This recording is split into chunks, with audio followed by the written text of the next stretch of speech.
चहित में धनी चल करे कटनिया, जाहिब अकेले तो होई परेशानिया।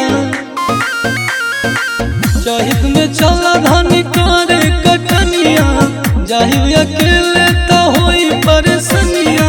चलो संग हथवा बटावे। अच्छा लग जाए धूप हो जाए हमको रूप जब गेहूं न कटावे। ए रजऊ जब गेहूं न कटावे, ए रजऊ जब गेहूं न कटावे।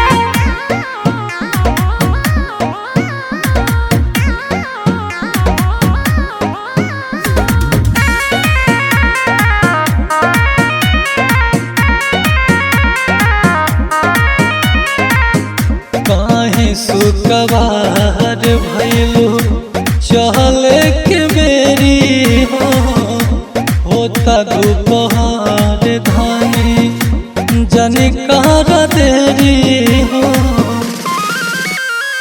गोरबानी राजा हमको हो जब करिया, मार दी लोग दुबराई शरीरिया। लगल तू अब बहकावे। लग जाए धूप हो जाए हमको रूप जब गेहूं न कटावे। ए रजऊ जब गेहूं न कटावे, ए रजऊ जब गेहूं न कटावे।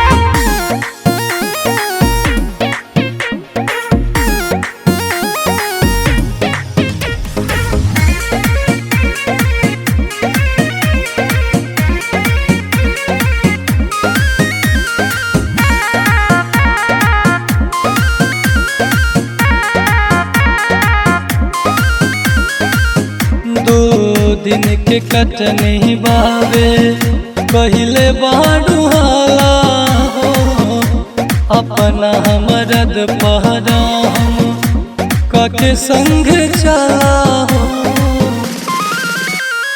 सूरज अजीत जाके कर मजदूर हो, हमारा न कटनी करे के बसहूर हो।